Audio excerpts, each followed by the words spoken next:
If you don't know how to get better, you will be out of business sooner than you realize. Welcome back to my channel. My name is Erkka Suvanto. Some of you call me EJ, the guy who's on social media to build a legacy for his kids and pass on all the life and business lessons to each and every one of you. Countries, people, or businesses are all the same. We try to make things better. How to make our products or our services more effective, reduce cost, increase price, get more money, sell to more customers, charge more. It's no different. If we start with countries, the way you measure wealth of a country or effectiveness is by its GDP growth. Gross domestic product is the value of all goods and services produced within 1 year. And GDP growth is a combination of two things. It's population growth times productivity.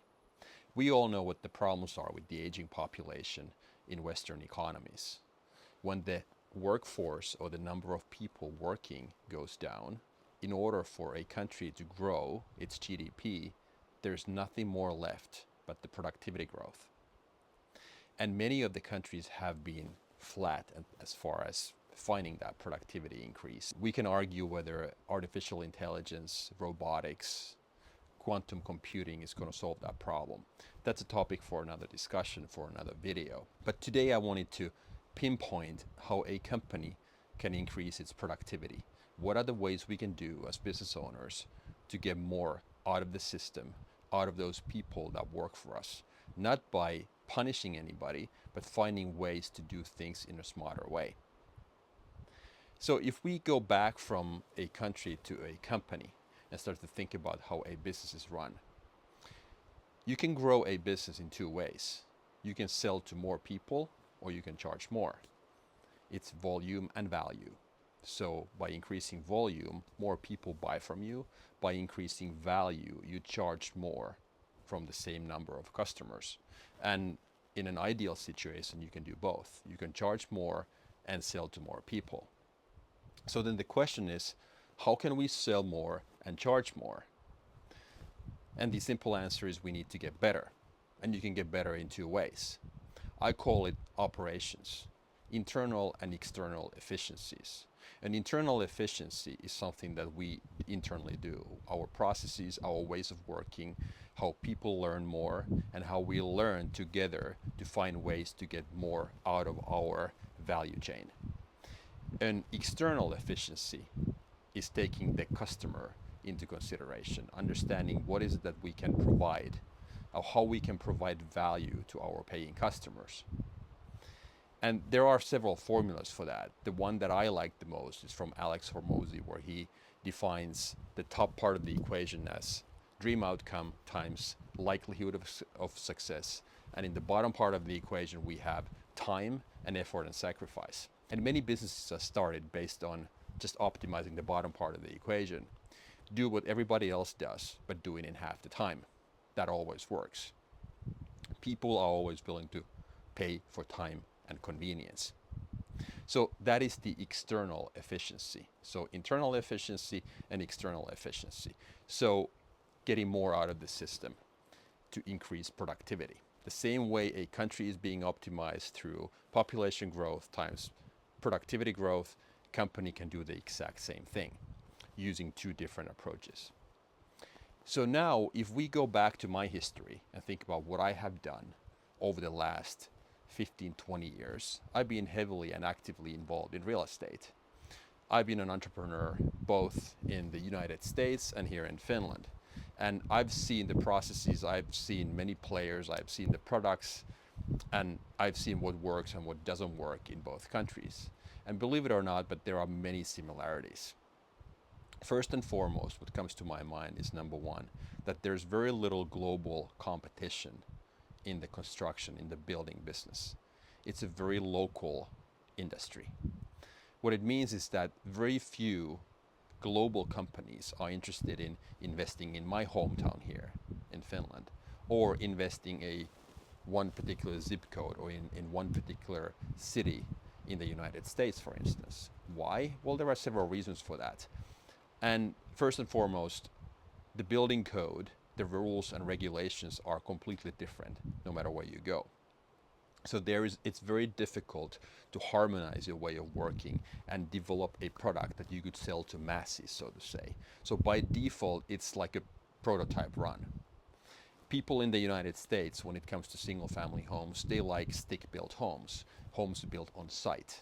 Here in Europe, people don't care that much. So you have prefabricated modules that are being brought to the construction site and assembled there so that you just have a foundation ready, and at least half of the construction is done in a factory type setting. That increases quality, predictability, and at least in theory lowers cost. In practice, it's a little different, wishy-washy, not so straightforward always. But what I wanted to highlight in this video is first to lay the foundation regarding how to increase efficiency and productivity, and then take it to the industry that I know very well, which is the construction industry.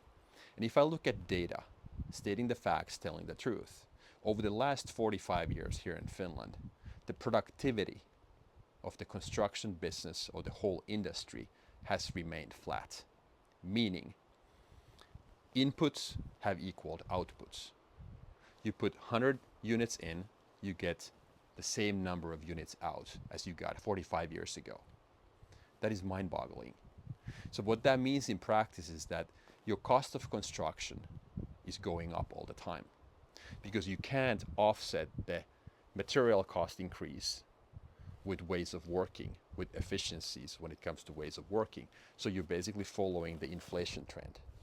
Everything gets more complicated because cities and governments are putting more requirements on top of the old ones, and they are not necessarily smart enough to get rid of the old ones so that they would reduce the bureaucracy and make it easier for businesses to run their businesses, or make it easier for companies to be involved in the construction industry. It gets harder and harder all the time. So then the question is, why is it that nobody has done anything about it? I already mentioned lack of competition, local rules, regulations, guidelines, and dealing with the government officials that don't necessarily understand what the construction industry would truly need. There's no point blaming anybody.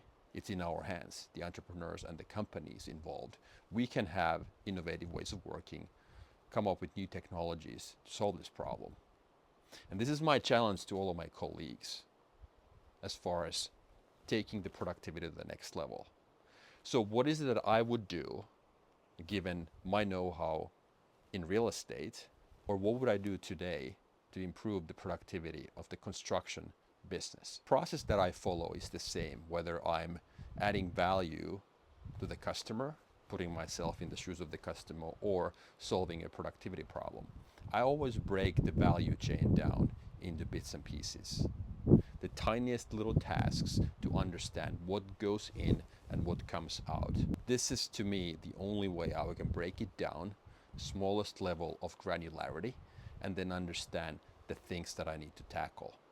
So in this case, what I would do is that I would break the value chain in chronological order into the tiniest tasks possible, so that I would understand first what is that we are dealing with.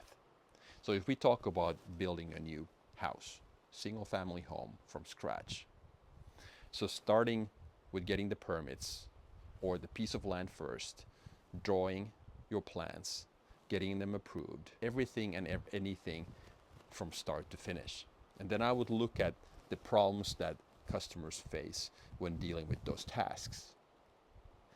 And knowing that there are hundreds, maybe thousands of tiny little tasks that all need to be analyzed. And once we have identified the bottlenecks, putting myself in the construction business shoes, what are the challenges that I need to be dealing with? And then the next step is to identify the solutions to those problems. Once I've done that, so I have 1,000 problems, I have 1,000 solutions, then the most crucial part of the process is to understand what are the trade-offs. So which of these solutions has the lowest cost and highest return? And then I would prioritize the top 5 that I believe provide the highest value. And then I would base my business model on those. Or if I wanted to solve the productivity bottleneck of my own business, then I would base my next project on those 5 key learnings and making sure that my checklist and my training follows the top 5 selected criteria and methods. I would document everything, I would track everything, and at the end of the day, I would execute to the plan. And then when the project is ready, I would measure my productivity, the number of hours used in this project versus the old ones. I would measure, I would track, and I would redefine and go to the next project. I would do the exact same thing. So that's how I would solve the productivity problem of the last 45 years when it comes to the construction industry. It's only a matter of time when somebody cracks this. Maybe it's a piece of technology, maybe it's a bunch of innovative entrepreneurs who put their smart heads together and can come up with the solution. But it can't continue this way. If you look at every other industry in this country, they have been able to increase their productivity over the last 50 years. So why not the construction industry as well? It can't continue this way. So these would be my logical steps to solve productivity. That's all for today. Thank you for watching. If you like the videos, please hit the subscribe and the like buttons, and I'll talk to you next time. Thank you.